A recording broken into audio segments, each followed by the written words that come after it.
ಯುಗಾದಿ ಹಬ್ಬ ಮಾವಿನಕಾಯಿ ಚಿತ್ರಾನ್ನ. ಸ್ವಲ್ಪ ಎಣ್ಣೆ ಹಾಕೋಬೇಕು ಮತ್ತು ಸಾಸಿವೆ ಹಾಕೊಂಡು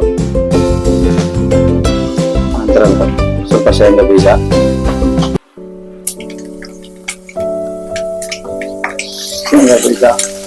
ಬ್ರೌನ್ ಬಂದ್ಮೇಲೆ ಹಸಿಮೆಣಸಿನಕಾಯಿ ಹಾಕ್ತಾ ಇದೀವಿ. ಇದು ಸ್ವಲ್ಪ ತೋರಿಸ್ತಾನೆ ಇಲ್ಲ ಕ್ಯಾಮ್ರಾಗೆ ನೋಡಿ. ಹಸಿಮೆಣಸಿನಕಾಯಿ ಮತ್ತೆ ಈರುಳ್ಳಿ, ಕರಿಬೇವು, ಸೊ ಇದಷ್ಟು ಇದಕ್ಕೆ ಸೇರಿಸಿದೀವಿ.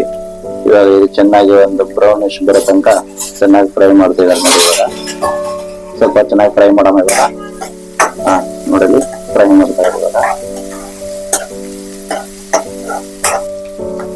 ನಂತರ ರುಚಿಗೆ ತಕ್ಕಂಗೆ ಸಾಲ್ಟ್ ಹಾಕೋಬೇಕು.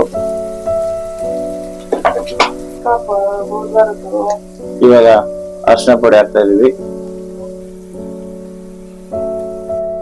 ಇವಾಗ ಈ ಮಾವಿನಕಾಯಿ ನಾವು ಚೆನ್ನಾಗಿ ತುರ್ಕೊಂಡು ಇಟ್ಕೊಂಡಿದೀವಿ, ಸೊ ಅದನ್ನ ಅದರೊಳಗೆ ಸೇರಿಸ್ತಾ ಇದೀವಿ.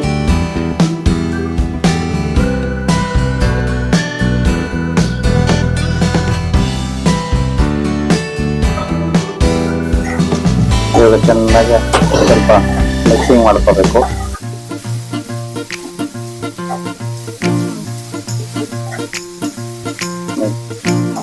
ಹೆಂಗ್ ಬರ್ತಾ ಇದೆ ಎಲ್ಲ ಫುಲ್ ಎಲ್ಲ ತರ ಬಂದ್ಬಿಟ್ಟಿದೆ. ಇದನ್ನ ನಾವು ಬಳಸ್ಕೊಂಡು ಚಪಾತಿಗೆ ಮತ್ತೆ ಅನ್ನಕ್ಕೆ ಬಳಸ್ಕೋಬಹುದು. ಅನ್ನಕ್ಕಂತೂ ಸುತ್ತ ಸೂಪರ್ ಆಗಿರುತ್ತೆ.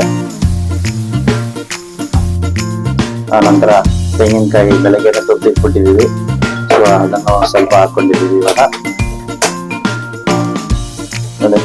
ಚೆನ್ನಾಗಿ ಮಿಕ್ಸಿಂಗ್ ಮಾಡಬೇಕು. ಈ ತರ ಎಲ್ಲ ಏನು ಬರೋದಂಗೆ ಮಿಕ್ಸ್ ಮಾಡಿಬಿಟ್ರೆ ಸಾಕು. ಇವಾಗ ನೋಡಿಲ್ಲ ಹಂಗೆ ಎಣ್ಣೆ ಹೆಂಗ್ ಬರ್ತದೆ ನೋಡಿ ಸ್ವಲ್ಪ ಅದರಲ್ಲಿ ನೋಡಿ. ಇಷ್ಟೊತ್ತು ನಾವು ಸ್ವಲ್ಪ ಲೋ ಫ್ಲೇಮ್ ಅಂದ್ರೆ ಸಿಮ್ ಆಗಿ ಇಟ್ಕೊಂಡು ಮಾಡ್ತಾ ಇದೀವಿ. ಇವಾಗ ಹೈ ಫ್ಲೇಮ್ ಅಲ್ಲಿ ಇಟ್ಟಿದ್ದಾರೆ, ಯಾಕಂದ್ರೆ ಫೈನಲ್ ಸ್ವಲ್ಪ ಹೈ ಫ್ಲೇಮ್ ಇರ್ತದೆ, ಚೆನ್ನಾಗಿ ಅದು ಬಾಡುತ್ತಾ ಇದೆ.